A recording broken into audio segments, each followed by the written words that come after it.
എന്താ ലോബോ? ഇനി ഇവിടെ കളിയിലെന്നാ പറഞ്ഞത്. അടുത്ത കളി പാലക്കാട്ടാണെന്ന്. റാണി ഇവിടെ? ഭായി മരിച്ച ദിവസം ഹോസ്പിറ്റലൈസ് ചെയ്തതാ. ഇതുവരെ ഭേദമായിട്ടില്ലെന്നാ ജെയിംസ് പറഞ്ഞത്. ഇപ്പോഴും നല്ല പനിയുണ്ടെന്ന്. ഏത് ഹോസ്പിറ്റലാ? അതിനോട് പറഞ്ഞില്ല സർ. അതൊന്ന് അന്വേഷിച്ചറിയണം, എന്നിട്ട് എന്നോട് പറയണം.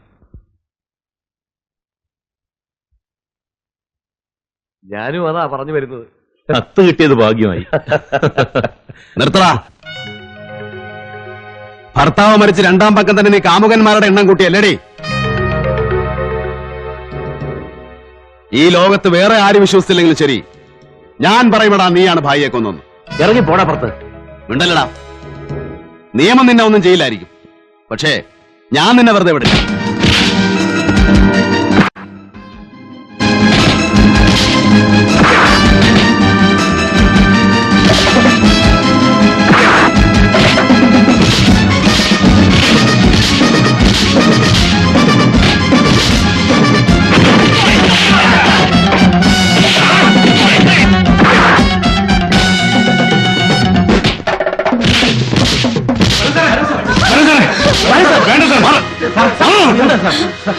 നിന്റെ അമ്പി എന്റെ കൈ കൊണ്ട് തന്നെ ആയിരിക്കൂടാ, നീ നോക്കി വെച്ചോ. കൊള്ള കാഫറേ.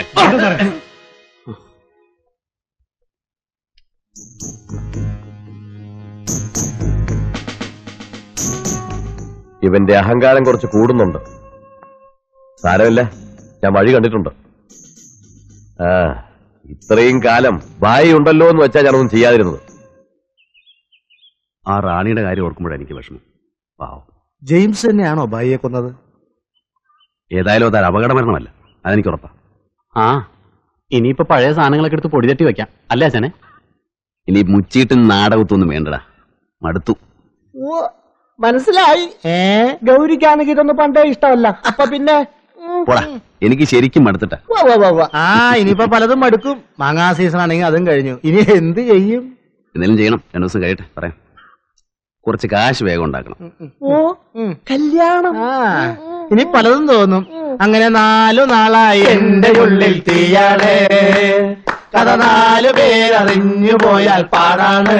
പടിചെടി കിടന്നിട്ട് 4 നാളായി എന്റെ ഉള്ളിൽ തീയാണ്.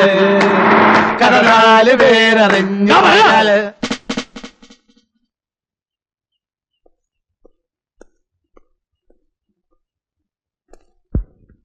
തന്നെ അറസ്റ്റ് ചെയ്യാൻ വന്നാ. എന്താ ചേട്ടാ കാര്യം? കാർണിവലിൽ വെച്ച് ജെയിംസിനെ കൊല്ലാൻ ശ്രമിച്ചത് 1ാമത്തെ ചാർജ്. അടുത്ത ചാർജ് യൂണിഫോം ഇട്ട പോലീസ് ഉദ്യോഗസ്ഥനെ കയ്യേറ്റം ചെയ്തു. തക്കതായ കാരണമില്ലാതെ ഇത് സംഭവിക്കില്ലെന്ന് എനിക്കറിയാം. പക്ഷെ ഞാൻ എന്ത് ചെയ്യാനാടോ? പാടോ പോവാ.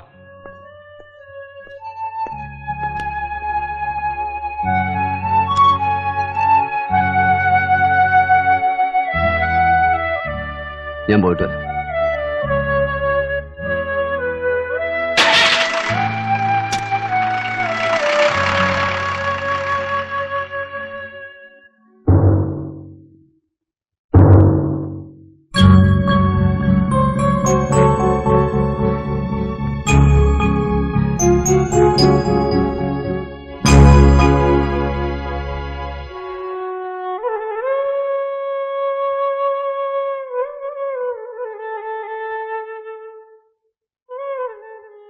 ആറ് മാസത്തേക്ക് ശിക്ഷിച്ചു. ഡ്യൂട്ടി സമയത്ത് യൂണിഫോം ഇട്ട പോലീസ് ഉദ്യോഗസ്ഥനെ ദേഹോപദ്രവം ഏൽപ്പിച്ചതിനായിരുന്നു ശിക്ഷ. ജെയിംസിനെ കൊല്ലാൻ ശ്രമിച്ചു എന്ന ആരോപണം കോടതി കണക്കിലെടുത്തില്ല. അതുകൊണ്ടാണ് ശിക്ഷ കുറഞ്ഞത്. വളരെ അത്യാവശ്യം ഉണ്ടെങ്കിൽ മാത്രം ജയിലിൽ കാണാൻ ചെന്നാൽ മതിയെന്ന് ആശാൻ പ്രത്യേകം പറഞ്ഞിട്ടുണ്ട്. ഞാൻ പോട്ടെ. ഭരതൻ തീർച്ചയായിട്ടും വരും മോളെ. മോള് വിഷമിക്കണ്ട. കാണാവുന്ന കരുതി കാത്തിരുന്നു ഇത്രയും നേരം. പാവം.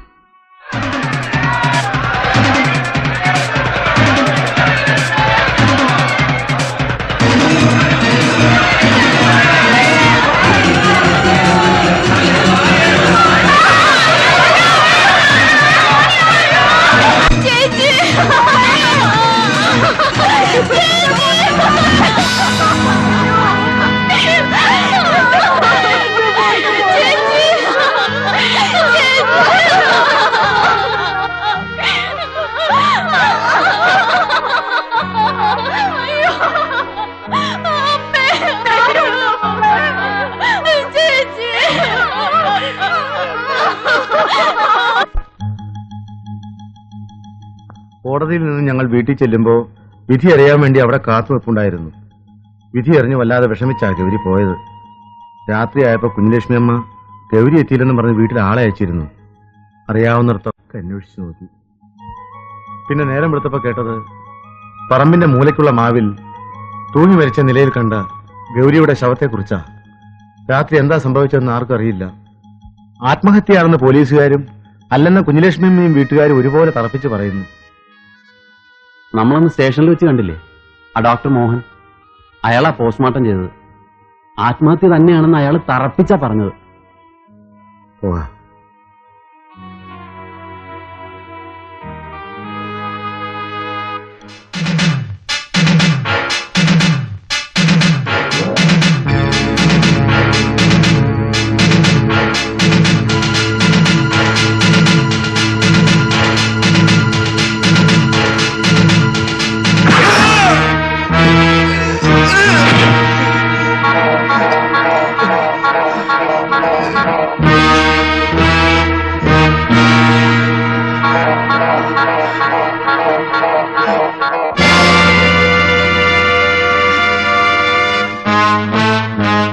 പറയടാ, ഗൗരി എങ്ങനെയാ മരിച്ചത്?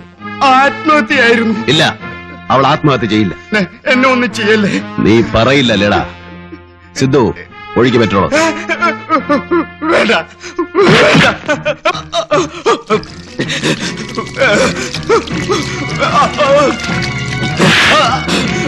പറയടാ, സത്യം പറഞ്ഞില്ലെങ്കിൽ നീ വെന്ത് ചാമ്പലാവും. അയ്യോ, എന്നെ ഒന്നും ചെയ്യല്ലേ, എന്നെ ഒന്നും ചെയ്യല്ലേ, എന്നെ ഒന്നും ചെയ്യല്ലേ. ഞാൻ പറയാം, ഞാൻ സത്യം പറയാം. പറ. അന്ന് ഗൗരി മരിച്ചതിന്റെ തലേ ദിവസം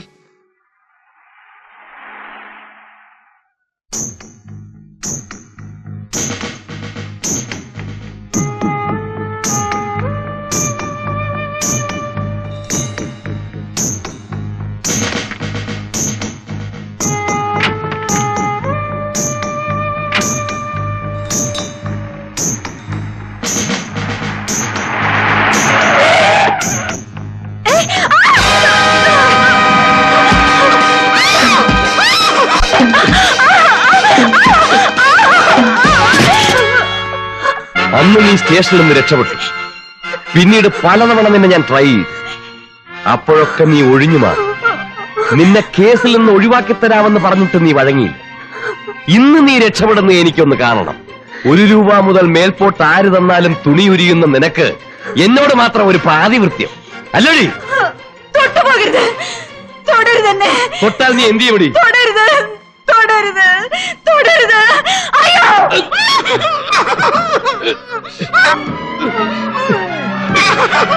ഇനി മിണ്ടരുത്, മിണ്ടരുതെന്നാ പറഞ്ഞത്.